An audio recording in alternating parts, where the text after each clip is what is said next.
Perkenalkan, nama saya Ananda Alfred Umbu Junior, Indi Jawa, NIM 19060500075. Di sini saya akan mempresentasikan hasil diskusi saya. Yang pertama, strategi pengelolaan pertanian lahan kering dalam meningkatkan ketahanan pangan di Nusa Tenggara Timur.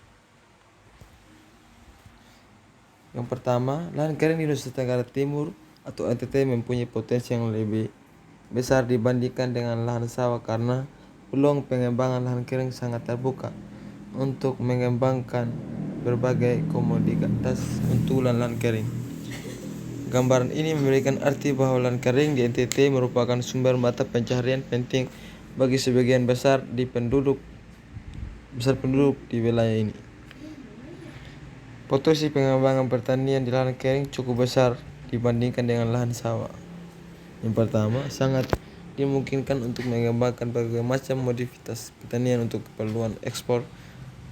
Yang kedua, dimungkinkan untuk pengembangan pertanian terpadu antara ternak dan tanaman.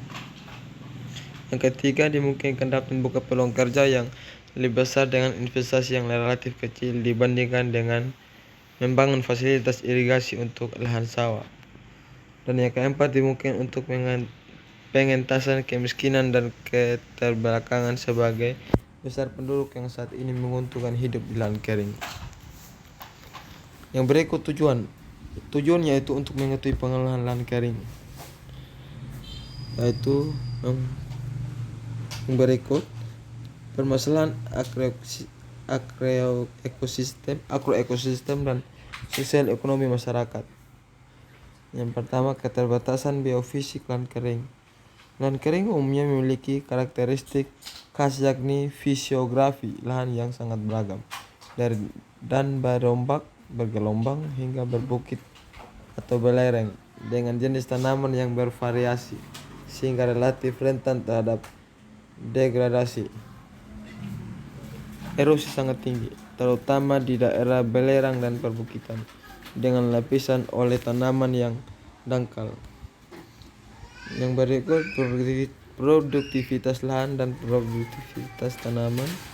Sebagian besar lahan kering yang mempunyai tingkat kesuburan dan kekeringan lahan kering NTT juga memiliki iklim kering dengan distribusi dan intensitas curah hujan yang tidak merata dan tidak menentu atau eratik, sehingga kerap kali kegagalan panen sebagai akibat keterbatasan ketersediaan air.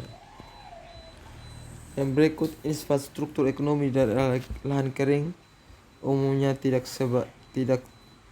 sebaik di lahan sawah. Kondisi tersebut menyebabkan pemasaran produksi pertanian di lahan kering tidak berlangsung secara efisien dan cenderung merugikan pertanian. Yang berikut, teknologi produksi.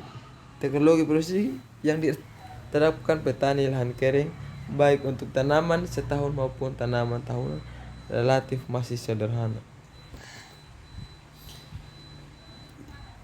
Strategi pengelolaan pertanian lahan kering mempunyai 4 bagian. Yang pertama, ameliorasi, peningkatan produktivitas lahan kering dan produksi tanaman secara berkelanjutan.